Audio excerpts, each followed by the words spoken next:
श्री गुरु ग्रंथ साहब में गुरु नानक देव जी की एक वाणी है।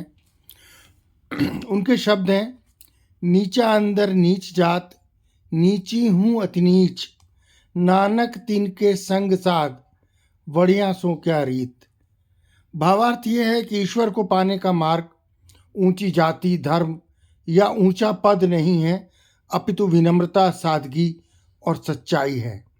नानक उनके साथ हैं जो अहंकार को त्याग करके विनम्रता से इंसानियत के साथ होते हैं।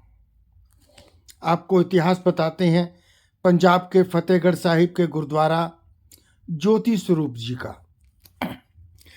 दशम पिता श्री गुरु गोविंद सिंह साहब का परिवार उनसे बिछड़ गया तो उनकी माता गुजरी अपने दोनों पोतों साहिबजादों के साथ एक बुर्ज में छिप गई और चंद सिक्कों के लालच में माता का जो रसोइया था गंगू ब्राह्मण, उस गंगू ब्राह्मण ने गद्दारी की और सरहिंद के नवाब वजीर खान को उनका पता बता दिया।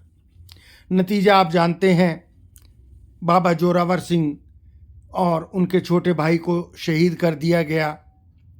शहादत के बाद उनके अंतिम संस्कार का जब समय आया तो वजीर खान ने शर्त रखी कि इनका अंतिम संस्कार उसी ज़मीन पर हो सकता है जो मुझसे ख़रीदी जाए, और उसकी कीमत वो होगी कि उस ज़मीन के बराबर सोना बिछाकर उसे ख़रीदा जाए।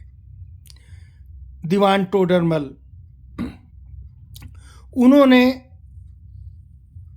जहाँ पर अंतिम संस्कार होना था बाबा जी का, दोनों का, उस ज़मीन को सोने की मोहरों से ढक दिया। और वजीर खान बिछी हुई मोहरें चाहता था, लेकिन उन्होंने खड़ी मोहरों से उसको ढककर उस ज़मीन को ख़रीद लिया।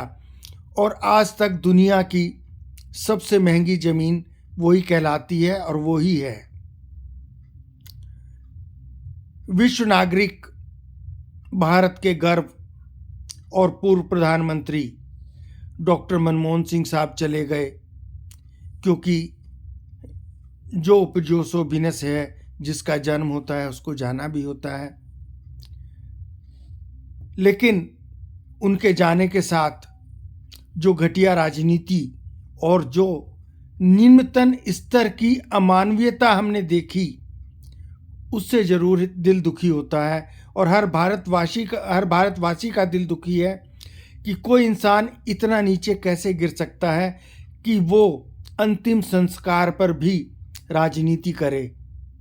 डॉक्टर मनमोहन सिंह साहब न केवल प्रधानमंत्री रहे 10 साल तक भारत के, उन्होंने भारत को एक नई दिशा दी, भारत की आर्थिक स्थिति को सुधारा, और विश्व का कोई देश, कोई नेता ऐसा नहीं है जो उनको सम्मान के साथ याद ना कर रहा हो या अपने श्रद्धा सुमन उनको अर्पित ना कर रहा हो।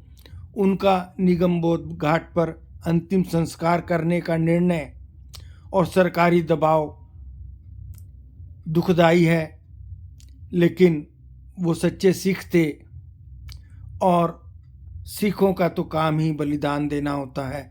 आज से नहीं, जब से खालसा वरण हुआ है, जब से गुरु महाराज की दस्तार सिर पर रखी है, तो हम तो सिर देकर सिक्खी लेने वाले लोग हैं।